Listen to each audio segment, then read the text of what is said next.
Saudara-saudari, adik-adik, Bapak, Ibu, para sahabat Tuhan Yesus di Paroki Santo Yosef Medari dan di Stasi Santo Thomas, kan juga para sahabat Tuhan Yesus dimanapun Anda berada. Berkah dalam, salam semangat, sehat selalu, tetap berbahagia dan tekun berbuat baik. Marilah kembali kita belajar ilmu sejati pada hari Selasa, tanggal 5 Desember tahun 2023, hari biasa pekan pertama Advent. Marilah kita mengawali belajar ilmu sejati dengan berdoa. Dalam nama Bapa, Putra, dan Roh Kudus. Amin.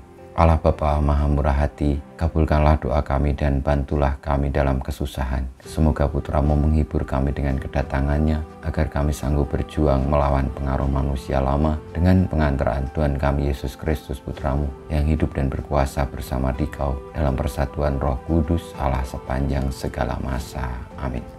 Para sahabat Tuhan Yesus terkasih, kita akan belajar ilmu sejati dari Injil Yesus Kristus menurut Lukas bab 10 ayat 21 sampai dengan 24. Pada waktu itu bergembiralah Yesus dalam Roh Kudus dan berkata, "Aku bersyukur kepadamu, Bapa Tuhan langit dan bumi, karena semuanya itu Engkau sembunyikan bagi orang bijak dan pandai, tetapi Engkau nyatakan kepada orang kecil. Ya Bapa, itulah yang berkenan di hatimu. Semua telah diserahkan kepadaku oleh Bapakku, dan tiada seorang pun yang tahu siapakah anak selain Bapa, dan siapakah Bapa selain anak, dan orang yang oleh Bapa diberi anugerah mengenal Bapa."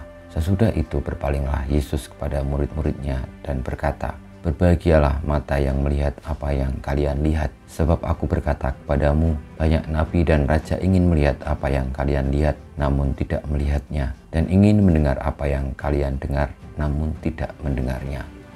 Demikianlah sabda Tuhan. Terpujilah Kristus. Saudara-saudari, Bapak Ibu yang terkasih, Tuhan Yesus bergembira dalam Roh Kudus dan bersyukur kepada Bapa karena rahasia kerajaan dinyatakan kepada orang kecil dan disembunyikan bagi orang yang bijak dan orang pandai. Karena kebijaksanaan dan kepandaian itu ukuran manusia yang sering diagung-agungkan, lalu lupa akan sumber segala sesuatu yang memberikan kehidupan ini, penguasa segalanya, yakni Tuhan sendiri. Dan orang-orang yang kecil yang sederhana justru memahami bahwa hidupnya ditopang oleh Sang Maha Kuasa. Maka marilah pada masa Advent ini kita membawa diri sebagai orang-orang yang sederhana, yang tidak hanya mengandalkan diri sendiri tetapi membuka hati sepenuhnya akan kuasa Tuhan.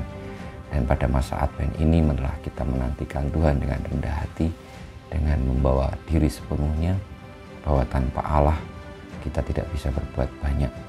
Dan hidup kita di dunia ini pun semuanya telah didayai, diatur, ditopang oleh Allah. Maka sudah selayak dan sepantasnya kita terbuka akan kuasa Allah itu dengan menjalankan sabda-sabdanya.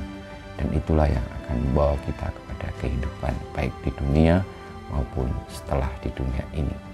Kemuliaan kepada Bapa dan Putra dan Roh Kudus, seperti pada permulaan sekarang selalu dan panjang segala abad. Amin. Ya Yesus, jadikanlah hati kami seperti hati-Mu, Tuhan, bersama-Mu dan bersama Roh-Mu kita semua hidup kita, perjuangan kita untuk membuka hati kepada Allah, berpasrah kepadanya, memusatkan diri kepadanya, senantiasa dibimbing, dilindungi, diberkati oleh Yang Maha Kuasa, Bapa, Putra, dan Roh Kudus.